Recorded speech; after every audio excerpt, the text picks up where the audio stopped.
जय हिंद विद्यार्थियों, जय श्री कृष्णा। आपका फिर से स्वागत है। और आज मैं लाया हूँ आपके लिए प्रश्नावली 1.2 जो आपका फर्स्ट अध्याय है 9th क्लास संख्या पद्धति। 9th क्लास में जो फर्स्ट अध्याय है उसका आज प्रश्नावली 1.2 को हम पूरी को सरल करेंगे। तो जो मैं आपके सामने जो प्रश्नावली लेके आया हूँ उसका जो पहला क्वेश्चन है वो है आपका कि नीचे दिए गए कथन सत्य है या असत्य है, कारण के साथ उत्तर दीजिए। मतलब कि जो नीचे अपने और ये कथन दे रखे हैं 1 2 3 तीन कथन जो हमें दे रखे हैं इनके बारे में बताना है। इनको पढ़ के देखेंगे कि कौन सा कथन सत्य है और कौन सा कथन असत्य है, तो उसके बारे में हम आपको बताएंगे। तो पहला कथन हम पढ़ते देखो, पहला कथन क्या है। पहला कथन है आपके प्रत्येक अपरिमेय संख्या एक वास्तविक संख्या होती है। देखो जो पहला क्वेश्चन है और एक तीसरा पहले का, तो प्रत्येक अपरिमेय संख्या एक वास्तविक संख्या होती है और इसमें प्रत्येक वास्तविक संख्या एक अपरिमेय संख्या होती है। मतलब कि दोनों ही एक दूसरे के विपरीत है, तो इन दोनों से एक तो सत्य होगा और एक असत्य होगा। ये तो दिख रहा है इनमें से। अब लेकिन कौन सा सत्य है और कौन सा असत्य है वो हम यहाँ पे इसको हल करने से पहले एक चीज़ बता देता हूँ कि वास्तविक, इसको हल करने से पहले आपको समझना तो पड़ेगा ना कि वास्तविक संख्या क्या होती है, अपरिमेय संख्या। और दो ही तो है, वास्तविक अपरिमेय। परिमेय संख्या तो P/Q जो पहले वाले क्वेश्चन किए थे उसमें पिछले वाली वीडियो में। अब तो देखो सबसे पहले लिख रहा हूँ वास्तविक। समझ लेना, इसको मिटा दूंगा मैं क्योंकि अभी हल नहीं कर रहा हूँ, मैं इसका बताना चाहता हूँ। अब वास्तविक संख्या है जिसके अंदर सभी आ जाती है, सब भी टोटल 1 2 3 4 5 6 7 ऐसे करके सारी आ जाती है, प्राकृत हो पूर्णांक हो, ठीक है।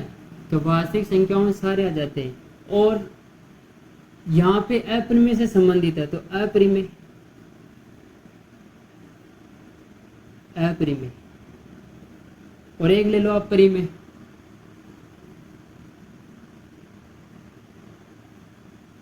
अपरिमेय और परिमेय,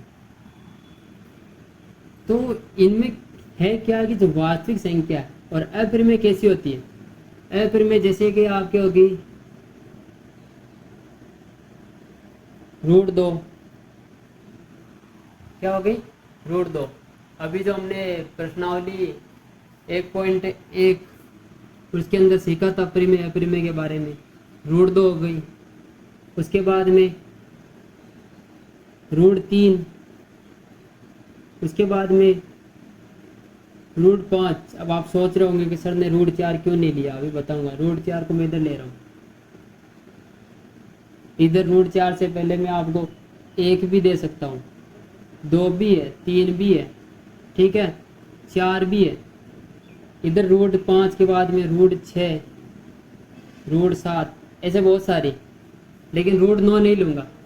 जैसे √4 इधर लिया, √9 इधर लूँगा, ठीक है। तो ये अपरिमेय होती है, ये परिमेय होती है। तो जो अपरिमेय संख्या होती है वास्तविक में भी जाती है, जो अपरिमेय संख्या ये वास्तविक में भी जाती है। कुल मिला के वास्तविक संख्याओं में ये तो है ही, लेकिन इनके अलावा रूट वाली संख्या ये भी वास्तविक संख्या में आती है, और जो ये परिमेय संख्या है ये भी वास्तविक संख्या में आती है। लेकिन एक चीज़ आपको ध्यान रखनी है कि हम इन सबको तो वास्तविक संख्या मान सकते हैं और इन सबको भी वास्तविक संख्या मान सकते हैं, लेकिन वास्तविक संख्याओं में कुछ होती है परिमेय और कुछ होती है अपरिमेय। इसलिए जो सभी वास्तविक संख्याएं होगी ना वो अपरिमेय संख्या नहीं हो सकती। सभी तो नहीं हो सकती क्योंकि सभी में से कुछ अपरिमेय भी है और कुछ अपरिमेय भी है। तो ये सारी तो वास्तविक अपरिमेय नहीं हो सकती और ये सारी परिमेय नहीं हो सकती, लेकिन ये सारी वास्तविक होगी और ये वाली जो जितनी भी आएगी ना वो सब वास्तविक होगी। बस इतना सा ध्यान रखना है। तो कुल मिला के आपकी क्वेश्चन आ जाए कि क्या अपरिमेय संख्या वास्तविक संख्या है, जरूर है। क्या परिमेय संख्या वास्तविक संख्या है, जरूर है। लेकिन आपके क्वेश्चन आ जाए कि वास्तविक संख्या जो जितनी भी वास्तविक संख्या सभी अपरिमेय, जी नहीं, क्योंकि इनमें परिमेय भी होती है। और उसके बाद में वास्तविक संख्या क्या परिमेय संख्या हो सकती है सारी, तो उसमें भी हमें बताना है कि नहीं हो सकती। क्यों? क्योंकि अपरिमेय भी आ जाती है, तो इसके टुकड़े हैं। तो इसी को देखते हुए मैं जो पहला क्वेश्चन है उसका हल लिखेंगे। अब पहला क्वेश्चन कह रहा है कि आपको प्रत्येक अपरिमेय संख्या एक वास्तविक संख्या होती है। तो प्रत्येक अपरिमेय संख्या, तो प्रत्येक अपरिमेय संख्या वास्तविक संख्या होती है ना, ये सारी होती है क्योंकि ये सब इसमें आ रही है। तो अपना कारण क्या होगा, यहाँ लिखेंगे हल एक। क्या लिखेंगे? पहले का हल क्या है? सत्य, सत्य है। कारण क्या होगा? कारण लिखेंगे क्योंकि सभी अपरिमेय संख्या, सभी अपरिमेय संख्या वास्तविक संख्या होती है। बस ये तो कारण है भाई, हमें बताना था ये सत्य क्यों है, क्योंकि ये संख्या अपरिमेय जो संख्या होती है वास्तविक संख्या होती है। ये पूछ रहा था प्रत्येक वास्तविक संख्या होती है सत्य के लिए कि सत्य है। सत्य है तो इसी लाइन को वापस लिख दिया भाई, हाँ कि अपरिमेय संख्या जितनी भी वो वास्तविक संख्या होती है। और इसी प्रकार आप देख लो तीसरा क्वेश्चन, क्योंकि इन दोनों में ही एक जैसे ही है, बस थोड़ा सा विपरीत है एक दूसरे के। तो पहला करा दिया तो इसके साथ तीसरा भी इधर ही लिख देते हैं, ठीक है। फिर बच्चा क्वेश्चन जो है ना दूसरा, इसको अगले में कराते हैं। लिखना क्या है अब ये वाला, इसको देखना, प्रत्येक वास्तविक संख्या। अब पूछ रहा है उल्टा, प्रत्येक वास्तविक संख्या मतलब ये सभी संख्याएं एक अपरिमेय संख्या, एक अपरिमेय संख्या होती है। मैंने ऐसे तो इधर ले गया था, क्या ऐसे तो नहीं लाया ना, मतलब ये हो सकती है, ये तो नहीं हो सकती ना। तो प्रत्येक वास्तविक संख्या अपरिमेय संख्या नहीं हो सकती है, क्योंकि अपरिमेय के साथ ये संख्या कैसी होती है, परिमेय भी होती है। तो इसका उत्तर क्या लिखेंगे? असत्य। तो अपना जो तीसरा है वो कैसा है? असत्य। और इसका भी कारण लिखो, क्योंकि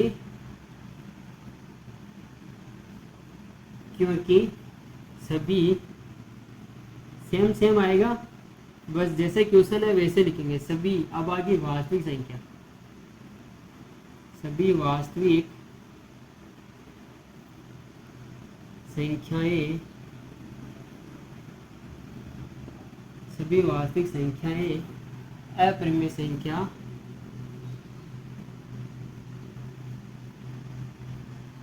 अपरिमेय संख्या असत्य कथन है ना।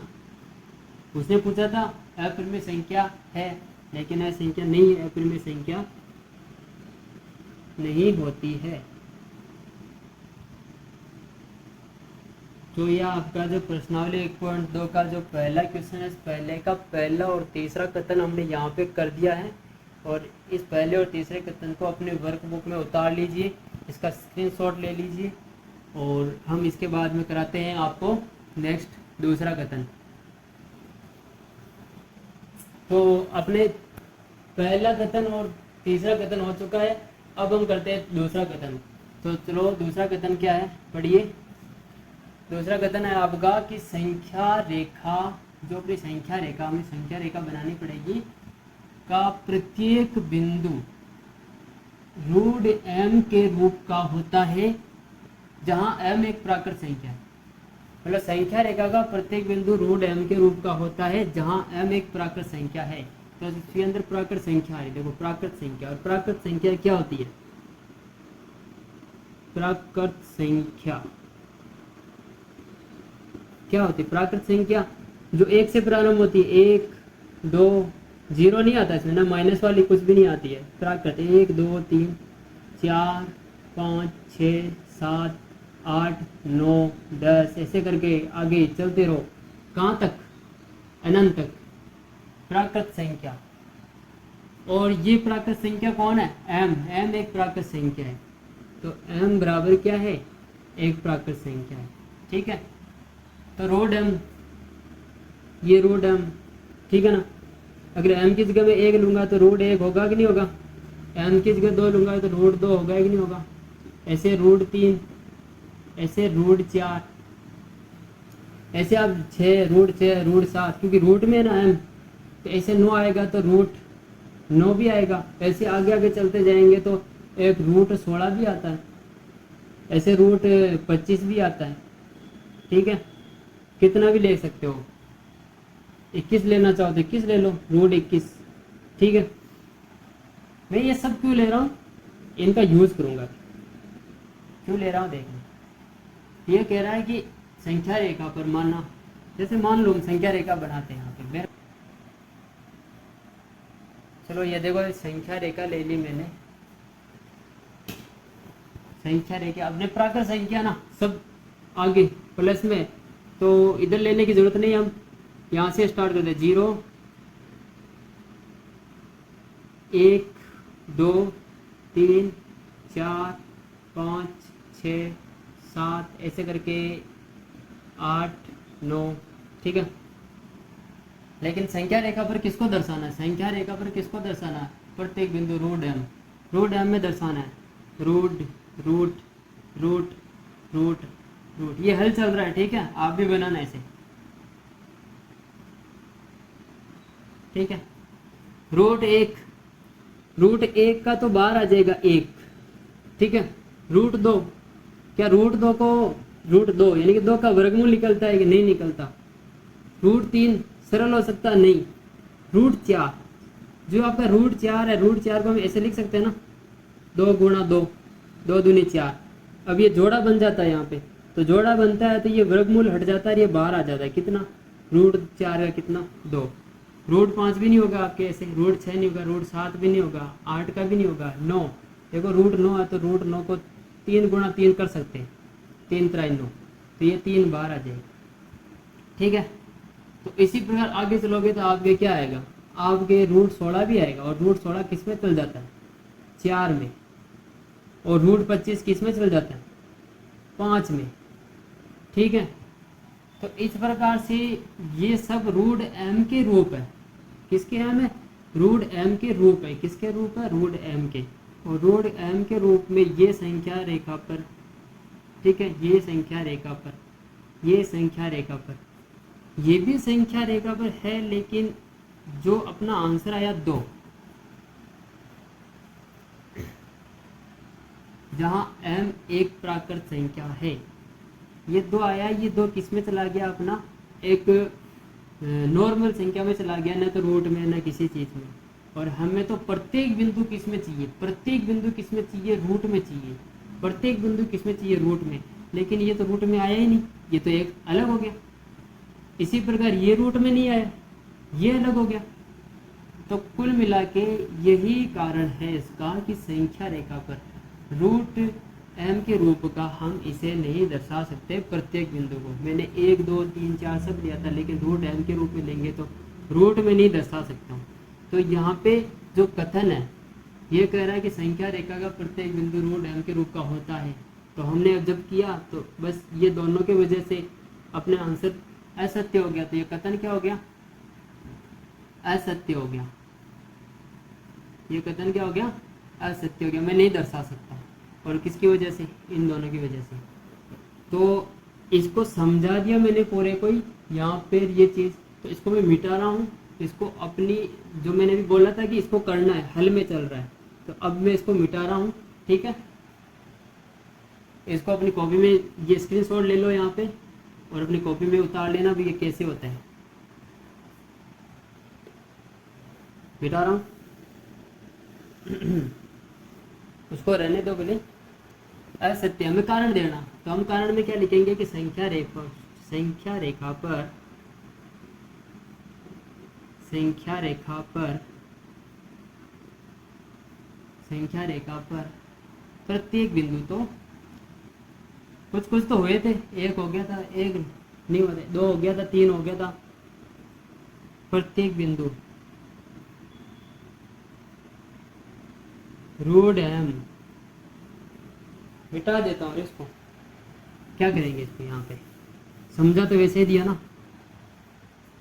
संख्या रेखा पर प्रत्येक बिंदु रूट एम के रूप का नहीं होता है, कारण दे रहे ना, नहीं होता है क्योंकि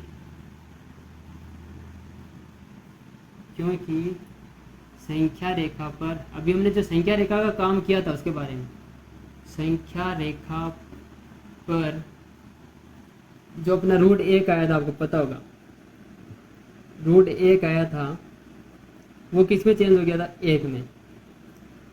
फिर अपना जो एक रूट 4 आया था उस पर, वो किस में चेंज हो गया, 2 में। फिर उसमें एक रूट 9 वाला भी आया था, वो किस में हो गया था, 3 में। थे तो रूट में, लेकिन संख्या रेखा पर जैसे इनको सरल किया तो रूट वाला ओनली फॉर संख्या में पहुंच गया, रूट वाला ओनली फॉर एक संख्या में, बिना रूट हट गया वहां से। तो सबको तो नहीं दर्शा सकते, कुछ कुछ को दर्शा सकते हैं।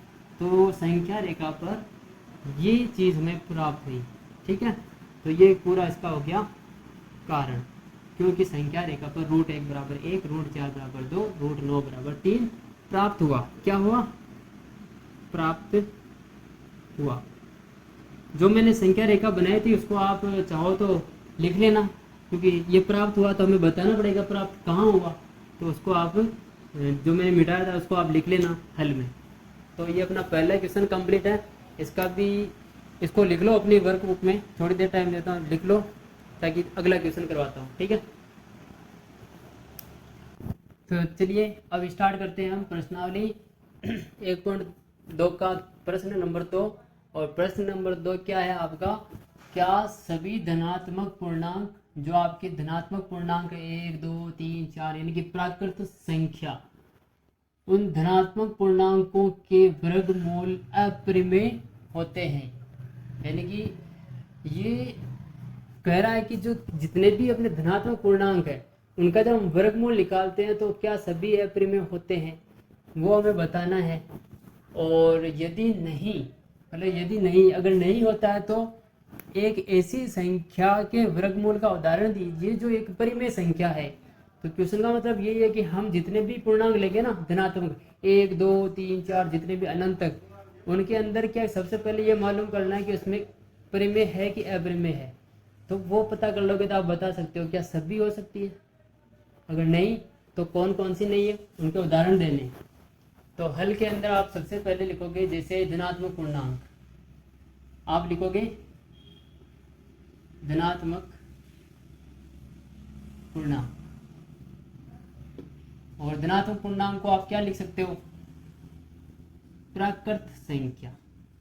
क्या लिखते हो, प्राकृत संख्या, क्योंकि ये सब कहाँ से स्टार्ट होती है, धनात्मक 1 2 3 4 5 ऐसे डैश डैश करके अनंत, ठीक है। तो मैं इस धनात्मक जो पूर्णांक थे उनके बारे में मैंने लिखा यहाँ पे, और ये सब प्राकृत संख्याएं होती है। और हमारे जो क्वेश्चन पूछा है क्या सभी धनात्मक पूर्णांकों के वर्गमूल अपरिमेय होते हैं, तो मैं यहाँ पे इसका आंसर दे रहा हूँ असत्य। मैं इसको लिख रहा हूँ असत्य कथन।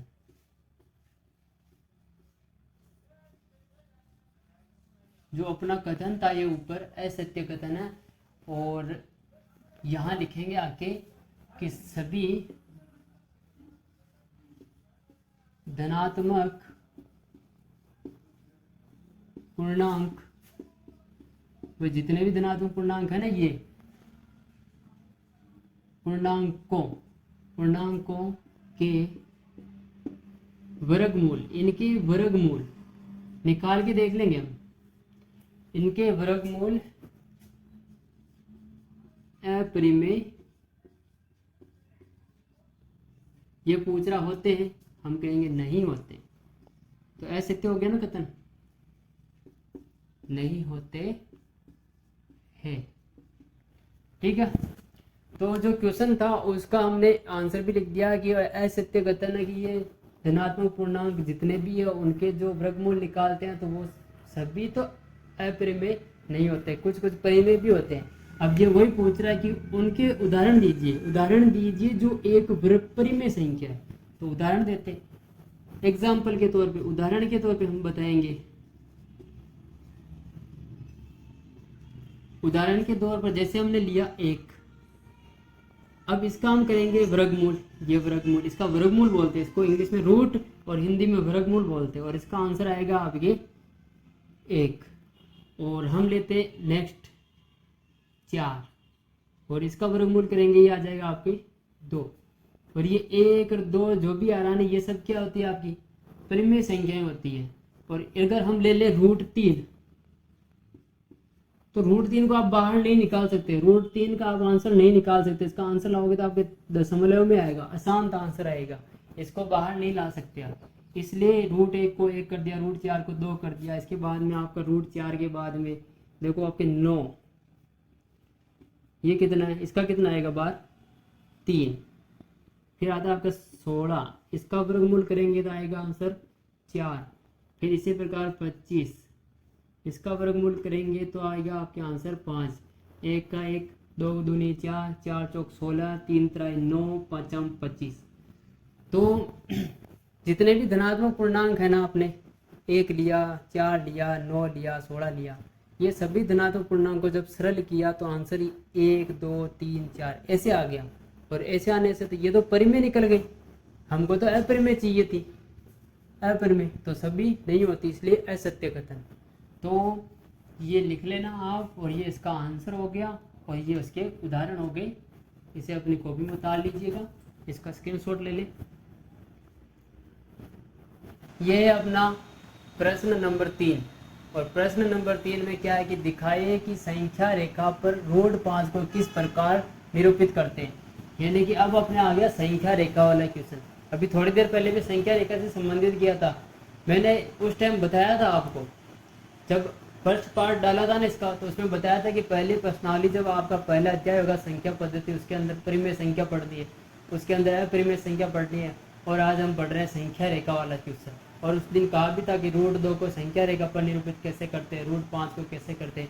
और आपके सामने क्वेश्चन आ गया √5 को इस संख्या रेखा पर कैसे निरूपित करेंगे, इस जो संख्या रेखा पर। तो देखते हैं, बताते हैं कैसे निरूपित करते हैं। तो पहले तो हमें इसमें संख्या रेखा बनानी पड़ेगी, लेकिन उसको करने से पहले एक जानकारी दे देता हूँ आपको मैं।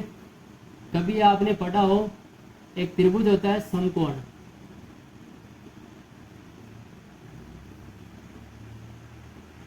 पढ़ा होगा, और जैसे नाम लूंगा याद भी आएगा। समकोण त्रिभुज है और इसके अंदर एक चीज होती है, उसका नाम है पाइथागोरस प्रमेय। नाम तो सुना होगा, अब प्रमेय भी याद आ रही हो तो बता देना कमेंट करके, नहीं आ रही हो तो मैं लिख ही देता हूँ यहाँ पे, सुना तो होगा। हम लिखते इधर कर्ण का स्क्वायर बराबर लंब का स्क्वायर, और इधर लिखते हैं हम प्लस आधार का स्क्वायर। ये प्रमेय पाइथागोरस प्रमेय। और इसी के आधार पर हम इस क्वेश्चन को सरल करेंगे। तो देखना, जैसे यहाँ पे अगर कर्ण को ये कर्ण मान लो, ये क्या मानना आपको, कर्ण मानना है √5, और √5 का ये क्या हो गया स्क्वायर। तो मेरे को यहाँ पे और यहाँ पे ऐसी चीज रखनी है कि उसको जब सरल करें तो ये आंसर आए √5 का स्क्वायर। जैसे अगर मैं यहाँ देख लो, आपको बताता हूँ, लंब को मैं 2 मान लूँ ना, और इसका स्क्वायर कर दें, प्लस समझा रहा हूँ, आधार को मैं 1 मान लूँ, ठीक है, और इसका स्क्वायर। लंब 2 मान लिया, आधार 1 मान लिया, और इन दोनों का मैंने स्क्वायर कर दिया, ठीक है।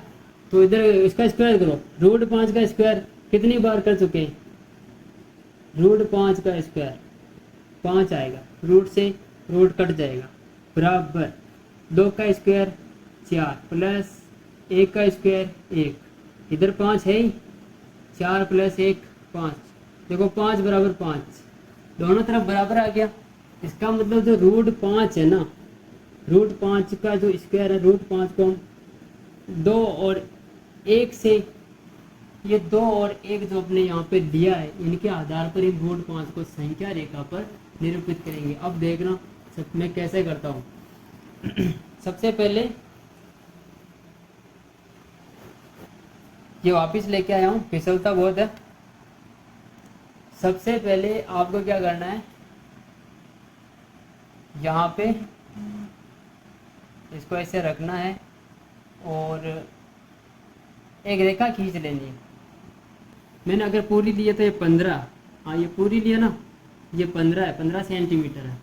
और 15 सेंटीमीटर है तो हमें सबसे पहले 2 सेंटीमीटर तक, 2 सेंटीमीटर तक, कितना, 2 सेंटीमीटर। ये काफ़ी छोटा पड़ जाएगा, इससे करवाऊंगा तो काफ़ी छोटा पड़ जाएगा, लेकिन अच्छे से समझाता हूँ। ये 15 सेंटीमीटर इसमें करूँगा तो काफ़ी छोटा दिखेगा आपको। मैं 2 सेंटीमीटर अपने हिसाब से मान लेता हूँ। ये जो रेखा है इसको थोड़ा और लंबा कर देता हूँ, ठीक है। और यहाँ पे मैंने ले लिया 1, यहाँ पे ले लिया मैंने 2, बराबर दूरी होनी चाहिए, 2 ले लिया, दिख जाएगा आपको 1 और 2, ठीक है।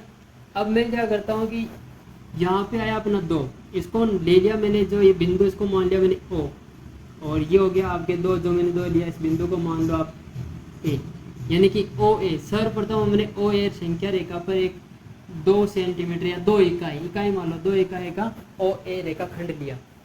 अब यहाँ पे इसके बाद में आपको क्या करना है कि ये जो A बिंदु प्राप्त हुआ ना, इस पर आपको लंब बनाना है। क्या बनाना है, लंब। और लंब बनाने के लिए आपको 90 डिग्री का एंगल चाहिए। कितने का, 90 डिग्री का। तो हम क्या करेंगे कि अपना बीच वाला पॉइंट है, इसको रखेंगे, हम इस रेखा पर टच करेंगे। अपने सबके पास होता है चांदा, ये लो, ये 2 ए बिंदु है, एक ही शीत में है ना, और यहाँ से 0, 10, 20, 30, 40, 50, 60, 70, 80 और ये 90, ठीक है। यहाँ पे पॉइंट अंकित कर दिया, और ये अंकित करने के बाद में इनको मिला देंगे। क्या करेंगे,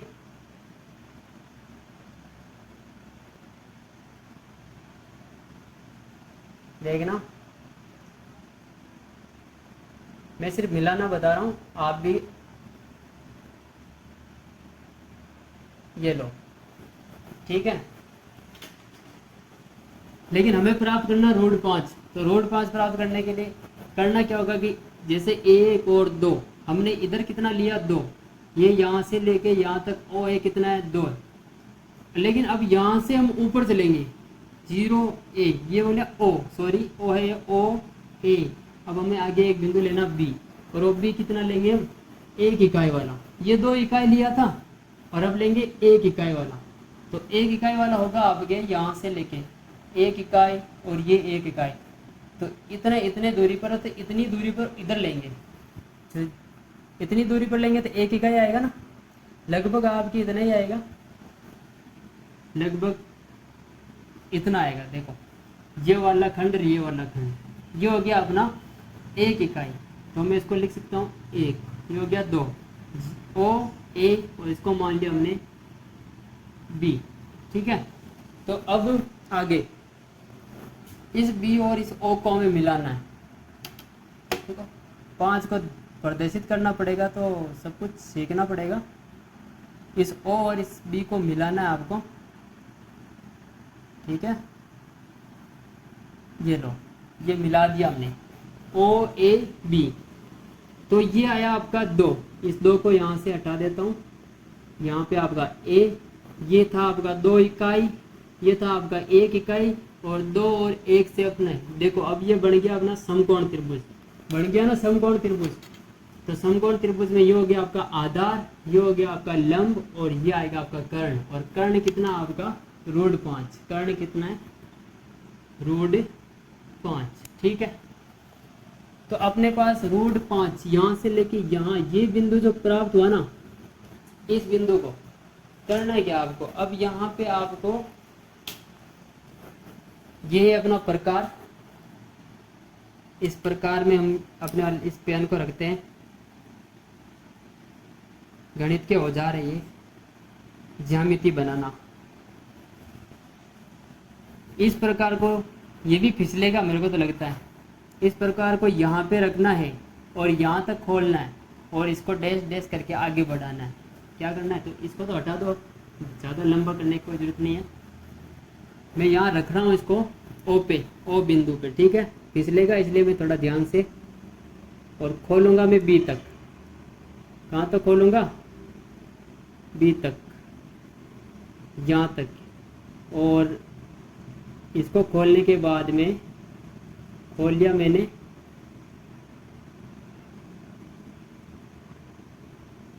ये आगे जा रहा है,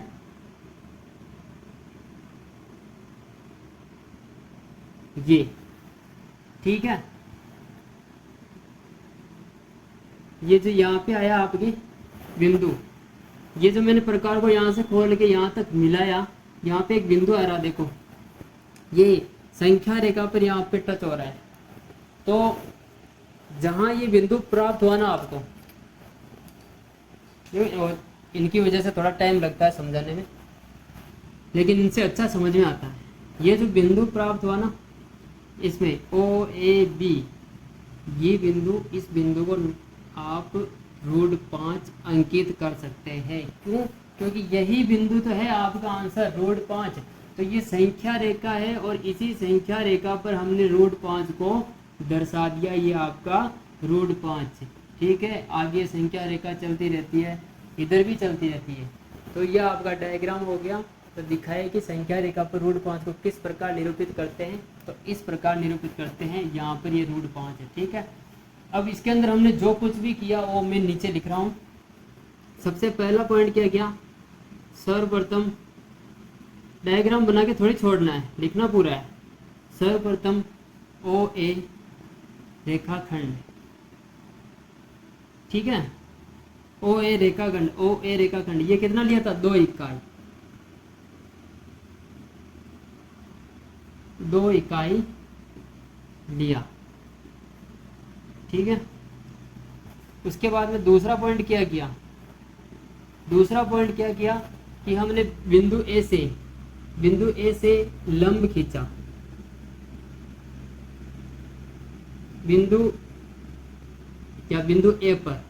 बिंदु ए पर लंब बनाया या लंब खींचा, ठीक है। तथा और साथ में क्या किया, जो लंब बनाया ना, उस लंब पर 1 इकाई तक, 1 इकाई का, 1 इकाई की दूरी पर, है ना, 1 इकाई की दूरी पर, मतलब 1 इकाई की दूरी ली और उस दूरी पर कौन सा बिंदु अंकित किया, बी बिंदु अंकित किया। एक तरह से रचना मान लो आप, ठीक है। जो हमने किया वो यहाँ उतार रहे, ठीक है। इसके बाद तीसरा पॉइंट क्या किया कि बिंदु ओ पर प्रकार की नोक रखकर या बिंदु ओ से प्रकार की सहायता से बी पर चाप काटा। बिंदु ओ से प्रकार द्वारा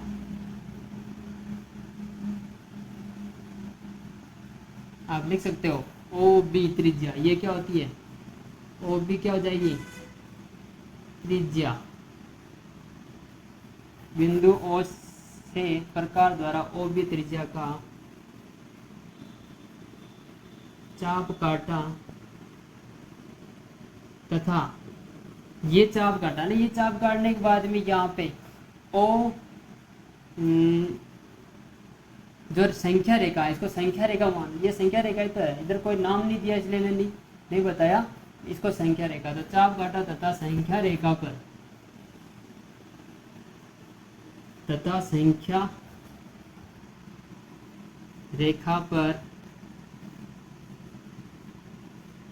संख्या रेखा पर ये जो बिंदु है ना √5 बिंदु प्राप्त किया, ठीक है, बिंदु प्राप्त किया।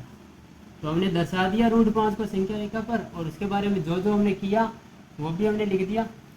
ठीक है, तो ये हो गया अपना प्रश्न नंबर 3। दिख नहीं रहा है, थोड़ा हल्का हल्का। प्रश्न नंबर 3 है, रूट 5 को संख्या रेखा पर दर्शाना था। हमने ये बेसिक नॉलेज था, इस बेसिक नॉलेज से रूट 5 को 2 टुकड़े में बांटा, 2 और 1 में, और इस 2 की सहायता से ये बनाया, 1 की सहायता से इतना सा बनाया, फिर प्रकार की सहायता से चाप काटा। रही आगे जो अपने प्राप्त हुआ उसको रूट 5, ठीक है। तो इस प्रकार से हमने इसकी, यहाँ लिखना मत रचना, ये इसकी प्रोग्रेस थी, हमने क्या क्या किया वो लिख दिया। तो इसी के साथ अपने जो क्लास का पार्ट 3 था प्रश्नावली 1.2 का, वो आज कंप्लीट होता हुआ, और प्रश्नावली 1.2 इसी के साथ अपनी यहाँ पे ख़त्म होती हुई, और अपनी वीडियो भी आज यहीं समाप्त है। तो वीडियो पसंद आया हो तो ज़रूर लाइक भी क्या करो, कमेंट भी क्या करो। कमेंट करते हो तो उससे क्या है कि हमें और आगे बढ़ने की इच्छा होती है। तो 9th क्लास वालों से जो मेरी वीडियो देखते हैं, जो मेरे नोट्स बनाते हैं यहाँ पे जो मैं लिखता हूँ, उनसे यही अनुरोध है कि वो मेरी वीडियो देखने के बाद में वीडियो को लाइक करके उनके नोट्स बनाने के बाद में एक बार कमेंट करके भी जाया करो कि सर आपकी वीडियो कैसी लग रही है, कैसी नहीं लग रही है, वो हमें बताया करो, ठीक है। और इसी के साथ हम मिलेंगे फिर अगली क्लास में। तब तक के लिए जय हिंद, जय श्री कृष्णा।